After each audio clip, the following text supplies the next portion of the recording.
আপনারা দেখছেন নিউজ তৎকাল 24। নমস্কার, নিউজ তৎকাল 24 এর পর্দায় আপনাদের সকলকে স্বাগত। দেখে নেব আজকের খবরের দুনিয়ার বিশেষ বিশেষ সংবাদগুলি। প্রধানমন্ত্রী নরেন্দ্র মোদী কলকাতায় আন্তর্জাতিক যোগ দিবসের প্রধান অনুষ্ঠানে অংশগ্রহণ করেছে। এবারে থিম ছিল ইয়োগা ফর হেলদি অ্যাগেইন।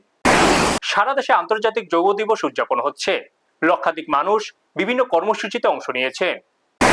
আন্তর্জাতিক যোগ দিবস উপলক্ষে কলকাতায় এসে শ্যামাপ্রসাদ মুখোপাধ্যায় বন্দর থেকে সম্পূর্ণ দেশীয় প্রযুক্তিতে তৈরি 3টি অত্যাধুনিক যুদ্ধজাহাজ আইএনএস দুনাগিরি, আইএনএস অগ্রয় এবং আইএনএস সংশোধক এর উদ্বোধন করলেন প্রধানমন্ত্রী নরেন্দ্র মোদী।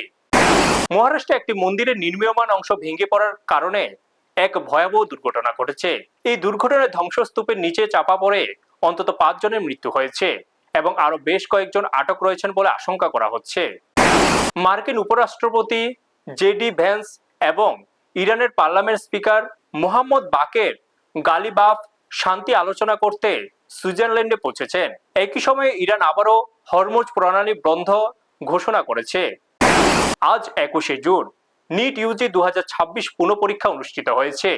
মে মাসের পরীক্ষায় প্রশ্নপত্র ফাঁসের অভিযোগ ওঠার পর এনটিএ পুনরায় পরীক্ষার আয়োজন করে 22 লক্ষেরও বেশি পরীক্ষার্থী এতে অংশ নিয়েছে। গবেষকরা এমন এক ধরনের বিশেষ ব্যাকটেরিয়ার সন্ধান পেয়েছেন যা ক্ষতিকারক প্লাস্টিককে প্রাকৃতিক উপায়ে খুব দ্রুত মাটিতে মিশিয়ে দিতে পারে। প্লাস্টিক দূষণমুক্ত পৃথিবী গড়তে এটি একটি বড় মাইলফলক। ইংল্যান্ডের বিপক্ষে আসন্ন 3 ম্যাচের ওডিআই সিরিজের জন্য 15 সদস্যের দল ঘোষণা করেছে বিসিসিআই।